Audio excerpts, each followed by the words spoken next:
Hey guys, this is the Red Book of Westmarch, and today I wanted to make a quick video about my AAC Honey Badger.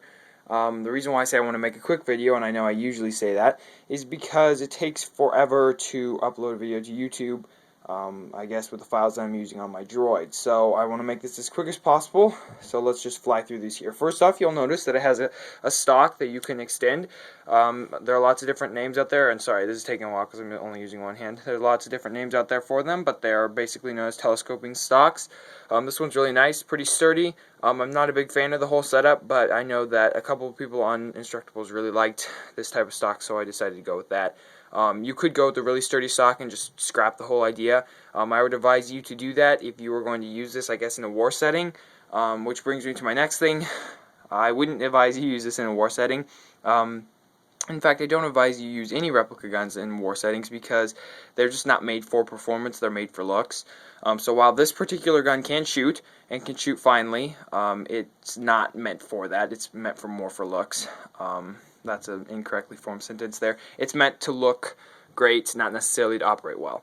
So the next feature is I have this fake selector switch. I haven't ever seen that on any other gun, so I thought I'd just check that in there. It's not anything cool, but hey, it's worth putting there if you want to feel like you're from Black Ops or whatever.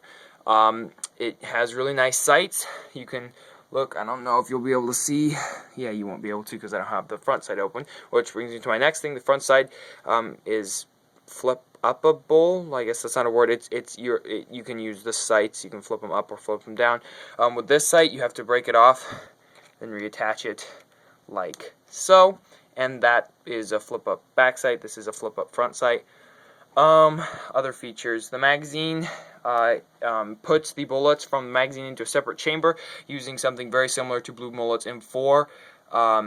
Actually, it's essentially the same sort of setup. But essentially there's two of the middle area in this magazine. You can see the orange connectors there. Goes up past the top of the magazine, and so then in fact I'll just pull it out here for you guys, and I just busted part of the magazine because I'm only doing it with one hand. Let me set the phone down.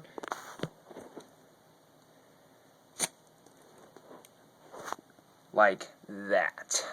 So these two go up past the magazine, and then as the bullets go up the magazine, they get put into a separate chamber, and then those get shot out. It's a really efficient system. In fact, it works pretty well. I prefer a magazine that doesn't do that because it is just easier to take in and take out the magazines. Sorry for setting the phone down again, but I wanted to reinsert the stock and reinsert the magazine. Give me a second here. Again, I don't want to make this video too long, so I pushed the stock back in, inserted the magazine, and like I said, I don't really like this setup. I prefer for the firing pin to shoot directly out of the magazine. The reason why I didn't do that in this gun is because the last time I've done this particular setup was with my Walther MPL, and I wanted to see if it would work better with the 5.56 magazine. Any other features? Not particularly. The gun gets relatively good range. I haven't fully tested it because my grass outside swallows up the bullets, and they're hard to find. I've shot 2 and lost 2 in previous guns, so I didn't do range tests, but it shoots relatively powerfully. Again, that's a really badly formed sentence. Essentially, the gun is powerful. Let me find a firing pin here. I think I have one in my pocket, or I guess I don't. Let me grab a firing pin. So we've got the firing pin here, one of my black firing pins. I just got 2 more. And I will insert the firing pin, and so right now it's shoved directly up against the pin stop or the block, and that's a really good pin pull. Anything else?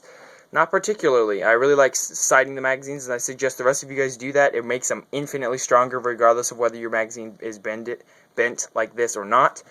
Other than that, that's my AAC Honey Badger. I'm glad you guys like it and enjoy the Instructable, and we'll see if we can get some internals up for you guys later on. Thanks, guys.